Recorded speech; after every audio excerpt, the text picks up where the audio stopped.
stories about Robert, and I thought it'd be kind of nice for us to share some stories. And I'll start off.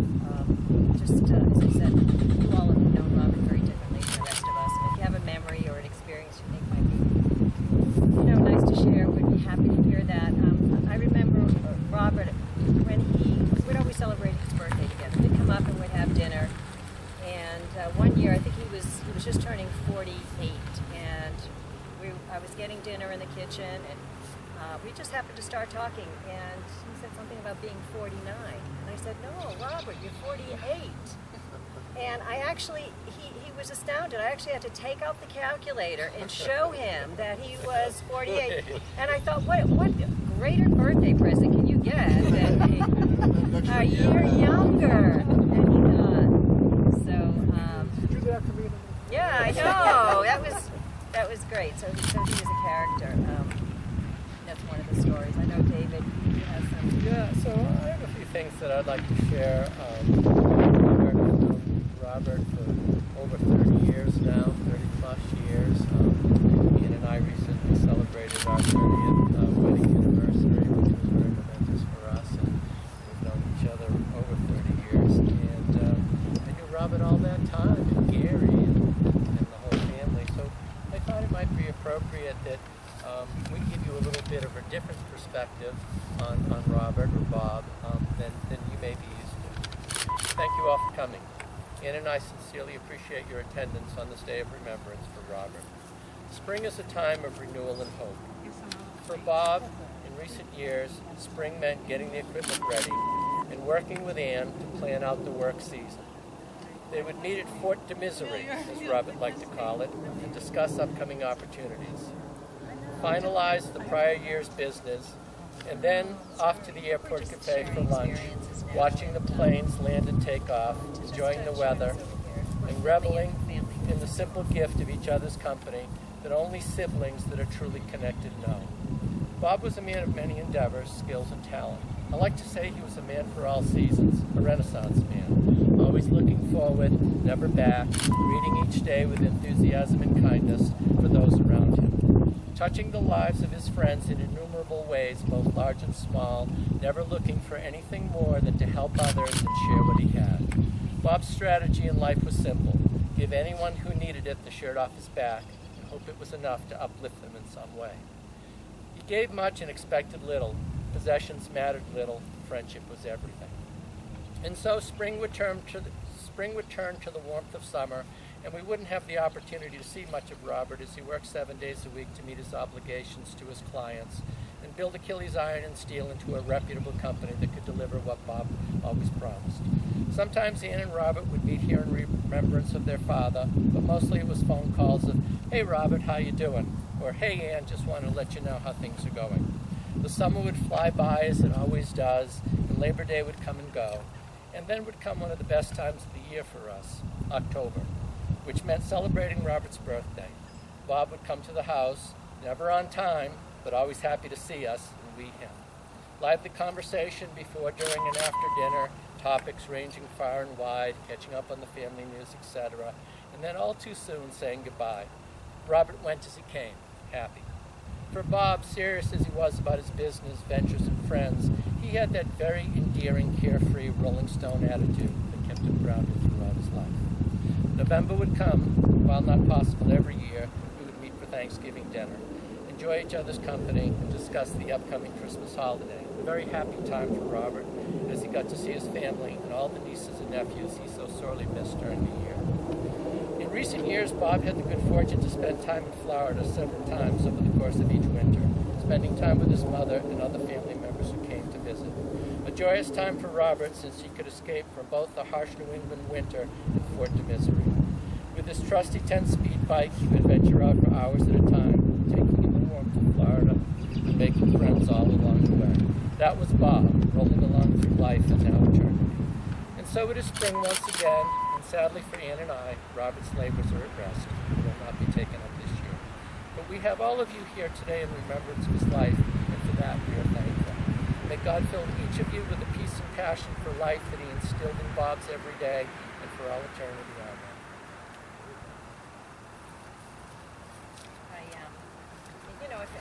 you have a story, and I'm happy. I know Hank shared a couple. They were really interesting about Robert.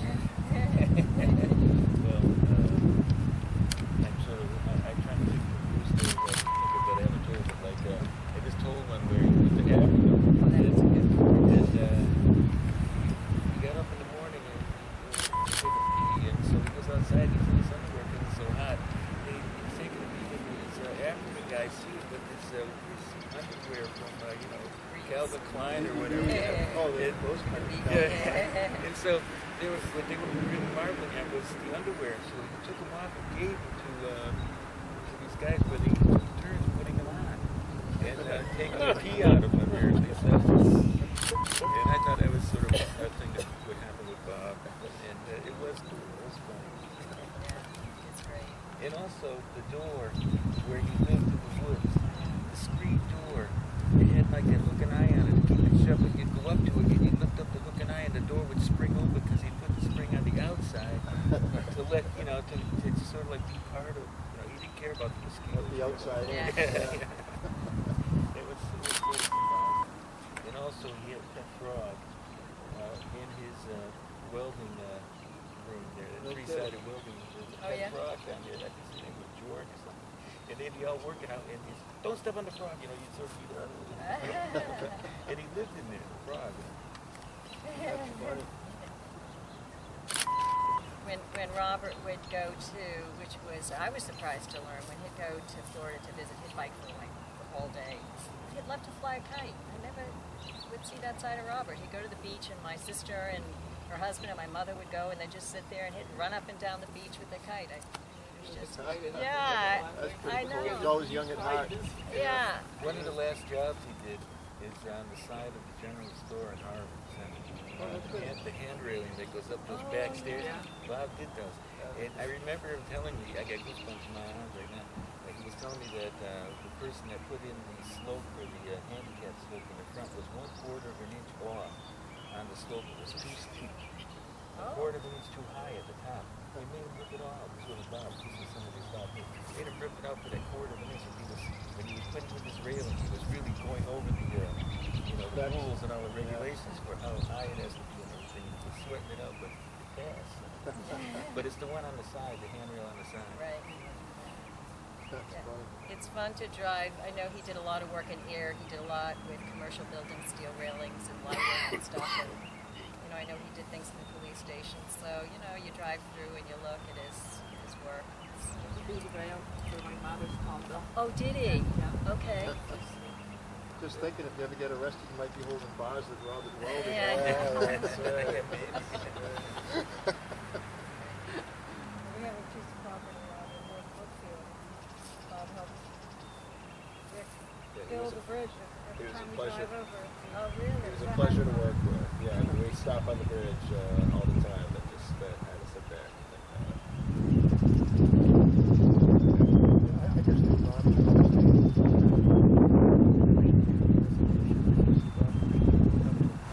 unfortunately, she has all the same traits as they mentioned about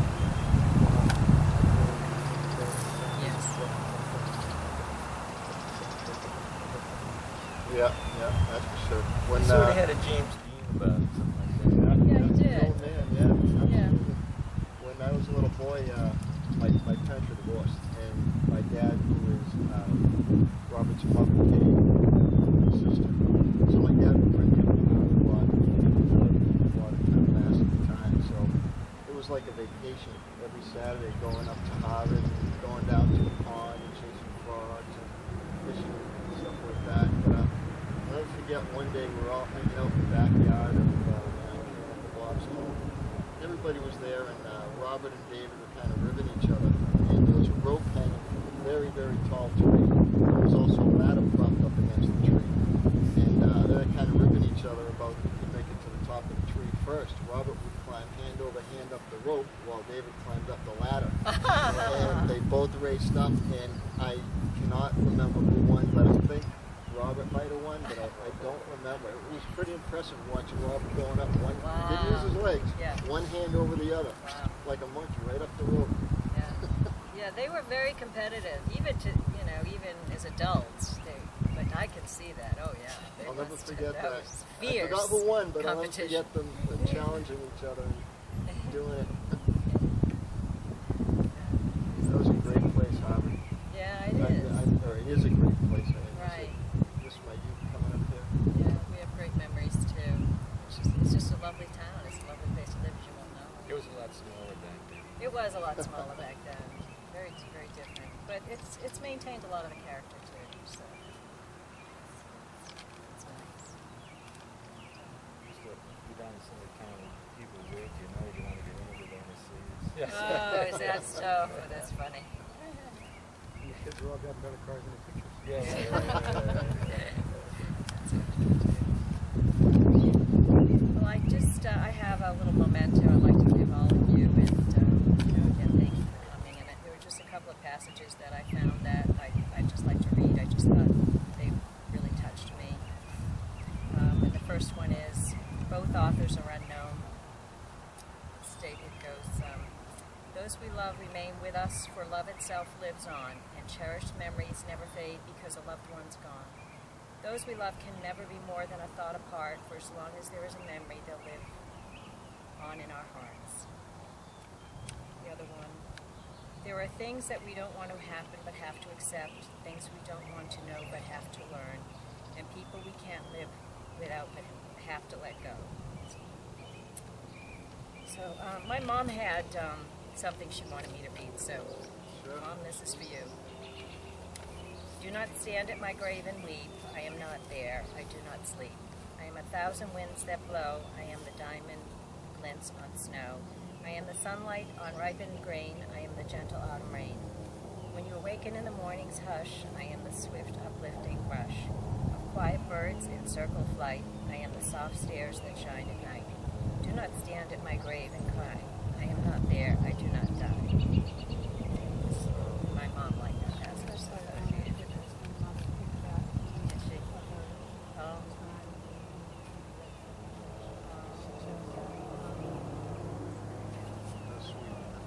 Right, something to you.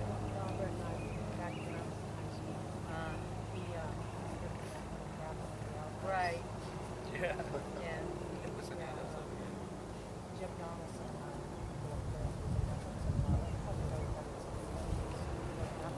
Yes. That was like, beginning.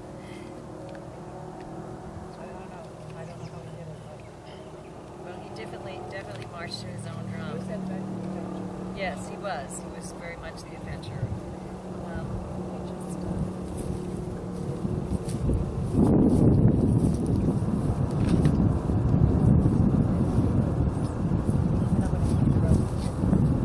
This is a remembrance of Robert.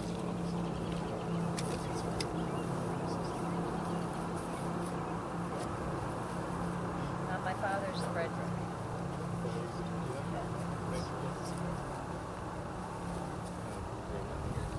Yeah. Because they'll share. Oh, they've got fun. Here, here's yours. Putting a little, just in case, roses don't like to be out of the water.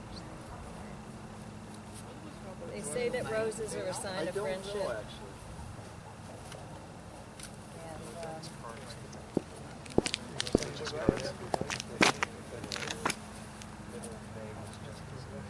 No, it was Frederick. Oh, it was Frederick? Okay. Oh, yeah, absolutely. Now, that must be familiar. That's probably what he would tell you. Yeah, it could be what he That told sounds you. like Yeah, a yeah, story yeah, he'd make up for sure.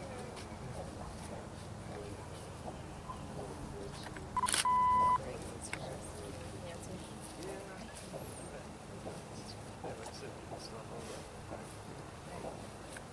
Give one to Jason and to Tom, to Gary. I think they'll last in the cars. Tom? Gary? It'll.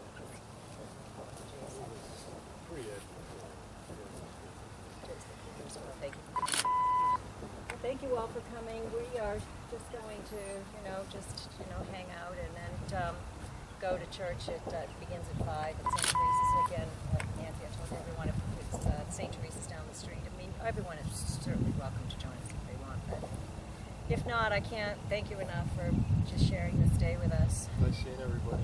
It is. It's been great seeing everybody. So thank you for coming. And in the envelopes, you'll see it's a photo of Robert. So if you know of anyone that I missed, could maybe Rick or just call me, and I will mail an envelope to them. I'd like his friends to get a copy of what I'm giving to each of you. That would be great. I know I missed a few. Do you have people that you can? Could you? That would be nice. Yeah. Appreciate that. Anybody else that knows anyone? Yeah. Could you give one to Ed? I'm sorry that Ed didn't show. Okay, I appreciate that. And Hank, can you just say Mike Tully? Yeah. Did you give one to Mike? That would be great. And anyone else that remembers. But thanks so much for coming. I do appreciate it.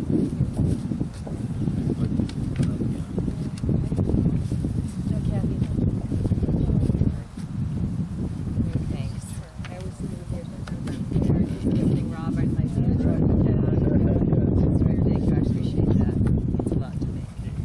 Annika, you meant a lot to Robert. Thank you so much for coming. Appreciate that. Jason, thank you. My teacher, thank you so much for coming. He thought a lot of you. He talked about you all the time. I said, no, that can't be true. And I know. Yes. And again, if you think of anyone, just get a hold of me and I'll mail these to whoever would join us. But thank you for coming. I'm glad we had a beautiful day to share this.